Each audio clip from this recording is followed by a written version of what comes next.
Like, the more I unlearn and try to recondition myself, the more stuff, I'm trying to work on my profanity, the more stuff that comes up that I didn't realize I had to heal from. And that is tiring. Not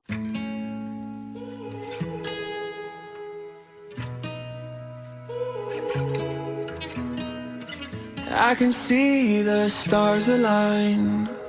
Hey Lions, welcome back to another episode of Lionhearted Conversations in the Lion's Pride.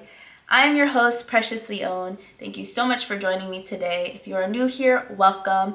And if you are returning, I want to say thank you for your support. If you haven't already, be sure to subscribe, follow, and share to other Lions so that they know where we are having Lionhearted Conversations.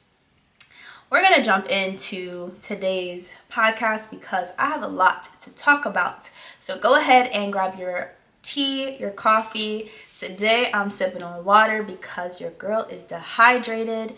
So make sure you hydrate, kids. Otherwise, let's get into it.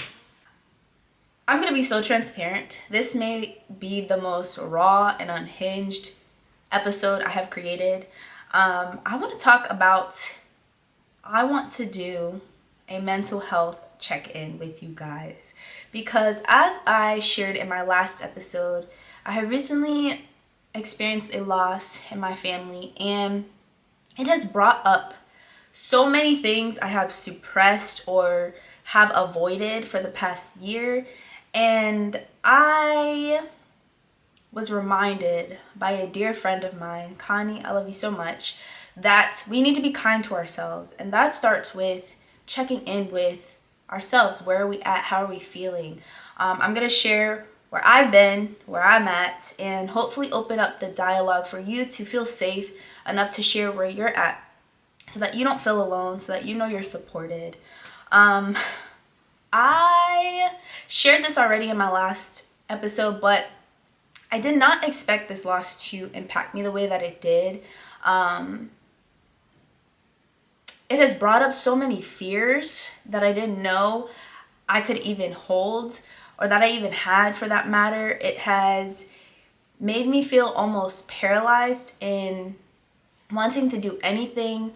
I started feeling like, what is the point of life? And not in a suicidal way, but in a way of like, if we're all just going to go one day, what is the point of me even trying to live? Like, what is the point of me trying to build something if I may not be able to enjoy it? Or what if I don't make it to the place that I want to be by the time that I go? And just these fears of the people I leave one day, or the people I love one day are going to leave. Feeling like I don't know if I'm coming or if I'm going at times. And it's been really messing with my mind and with my mental space, and just feeling very overwhelmed by life. I've came to realize though that yes, life moves on, and yes, we do too, but that doesn't mean that we're not allowed to slow down and really sit with and process what we're going through. I think in my mind, for so long, I have carried this mentality that if I stop and feel and process, that not only will that weaken me, but that I'll miss something, that I won't be able to show up the way I need to, or I won't be able to perform. But at the end of the day, if we're not our best selves, then everything else doesn't matter. Everything we're working towards doesn't matter, because we won't be able to enjoy it. I have really allowed myself to just like slow down and pause on my creating, because, or at least creating in the way that I feel like I was expected to, because it started to feel like an obligation. And that's not to say that I don't enjoy, it's not to say that I don't enjoy, I just said that, making these videos and having these conversations, but it started to feel like I was forcing myself to do it just because I didn't want to fail or be perceived as a failure. I started to feel like there was more to me that I wasn't allowing myself to express, and really just shrinking myself or trying to force myself into this box. But another friend of mine helped me to realize that we are able to be whoever we want to be. We are the only person who limits us. And I've started to, ask myself, what brings me joy? How can I create in a different way, in a way that makes me feel good about myself? And so I've really just been sitting with that. Also just sitting with the realization that just because you're not performing or being productive, it doesn't mean that you're lazy. I've also felt like if I'm not going a million miles per hour and keeping myself busy, then I'm not worth anything. But that's not the case either.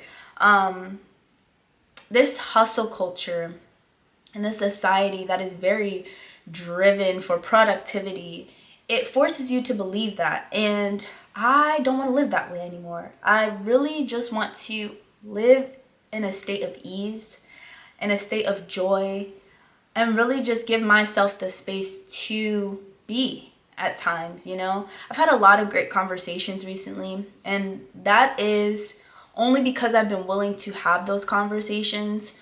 For weeks and months now, have been reluctant to really share with the people I love where I've been, because I didn't want to drag them down, and I didn't want to put my burdens on them, or I didn't want to be a negative Nancy. Like, I have built my entire platform on being a positive person, and there have been times where I have shared my emotional side or have shared like my hardships, but barely, because I want to be an advocate for finding the positivity in everything. But that creates a toxic positivity, and I'm now realizing that I don't have to be on top all the time. It is okay to sit in the discomfort and to not be my best, and to embrace that version of myself as well. Like, just because I'm not succeeding, or actually, I want to take that off the record. Success is not measured by what you're doing or what you're able to do, but rather how you see yourself, at least in my mind at this time. And I just want to share, like, it's okay to not be okay. I have sugarcoated my life for the last year. And now that I'm in a place of being stopped, like to the point of like my mental health has been so overwhelmed. I've been so anxious. When I say my anxiety, like I used to think my anxiety was just anxiety attacks. No, it is the constant thinking, thoughts after thoughts, and stressing about those thoughts, and coming up with every different scenario and possibility, and just beating myself up. Like all of this negative conversations I'm having with myself. It has really forced me to go within and ask myself certain questions, and just get real with what have I been avoiding.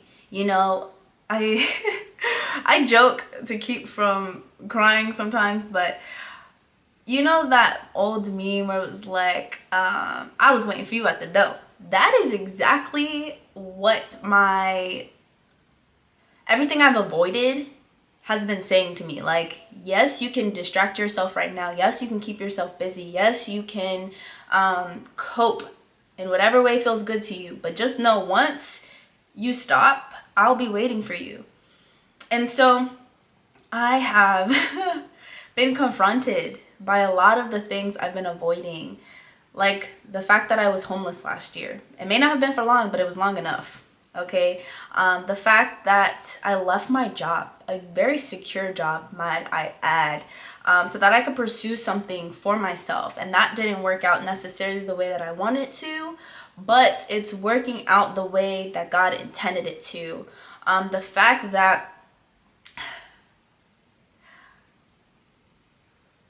I conceived. I had a child, and then I didn't. And I don't even want to go into that right now, but that was a big thing for me. Yeah, and then I lost a relative. Just so many big changes that I have not allowed myself to process. And this sermon I was listening to the other day by Pastor Mike, that's his name, I think. He was basically saying how we sensationalize surviving, which that is such a powerful term, but he was saying how like just because you survived doesn't mean you won. And I have lived my whole life saying like I don't look like what I've been through. I've overcome all of these things that I've gone through in my past, and I'm thankful that I went through everything I've gone through. But like, to be real, what has come up for me the last couple weeks now is that like I have complex post-trauma syndrome. Is that how you say it? CPTSD, whatever that means. I am like, the more I unlearn and try to recondition myself, the more stuff, I'm trying to work on my profanity, the more stuff that comes up that I didn't realize I had to heal from. And that is tiring. Not to mention the fact that the more I discover who I am, the more confused I am about who I am. Like, the more I unlearn people pleasing and codependency, and I learn boundaries, and I learn to speak up for myself and be assertive and to face my fears, like the more I shed. That's been a big thing for me too. I feel like I'm in a shedding season of like letting go. The more I let go, the more I don't know. Like, it's really been troubling for me because I am feeling lost at times. Like, I feel like I don't know where I'm going. I don't know necessarily who I am, and I'm trying to figure that out. But the blessing in all of it is I had a coaching session with my coach last week, and I had painted, which I'm so excited to share this experience with you guys. I was feeling so overwhelmed, and I decided to finally pick up my paintbrush and to just paint, because it's very therapeutic for me, very cathartic, if you will, to be able to take what's in my mind and let it flow through my hand and just let it out. Because I haven't talked about it. I haven't allowed myself to really journal about it. I haven't been able to articulate even what I've been going through. And so I allowed myself the space to just paint whatever. And when I say whatever, I recorded it, thankfully, and I'm going to share it on my social media. If you do not follow me, please do so. You can find me at @TheLionsPride_8. I'll be sharing that entire process. And I had shared with my coach the process, and she asked me, what did that represent for you? And how can you find God in it, you know? And I basically told her, like, my foundation, the color I chose was this color that has been really sticking out to me. This indigo-ish blue. I had found it or saw it in an exhibit I had went to a couple weeks ago. And it's just been like following me everywhere I go. I decided to use that as the blue, and I felt like that was my foundation. Like, that's what I put on the canvas first. And I told her that that was God. And the painting, I called it I Surrender, because when I tell you I was spiraling, I could not get myself together. And so I put everything on there. All my frustration, all of my overthinking, the confusion, the stress, the depression. I just let it all out. And what I told her after sitting with it is that Spirit told me I don't have to know. I don't have to know who I am right now, because who I am is already defined. I just have to meet that person. And I don't have to know where I'm going necessarily. Like, we live in such a society, especially being in your 20s, where people are asking you like, well, what are you doing? What are you studying? What's your career path? What's your future holding? Like, we don't have to know. That is okay. And I think for so long, I have conditioned myself to think that I need to know what my 10-year plan is. Like, even when we're kids, where do you see yourself in 20 years? Or when you're 30? Like, who cares? Okay, like we have today and we are only promised today. So like let's enjoy today and embrace all that it has and see what tomorrow brings. Like that's just where I'm at right now. And I know I rambled and a lot of things were dumped, and so I apologize in advance, but I created this platform and this podcast with the intention of having Lionhearted Conversations, with speaking my piece, with sharing the things that I'm going through in the hopes that other people feel comfortable doing the same. Like being someone who has always felt very independent, who has always felt like I have to carry everything on my own and carry everyone else with me. Like something else that has come up for me is I cannot pour into everyone else and not be poured into. And pouring into myself looks like me showing up for myself, supporting myself, caring for myself, being kind to myself, and showing other people what that looks like so that they can do the same for them, and then we can meet each other and do the same for one another. I appreciate you if you've made it this far, and I appreciate the non-judgment.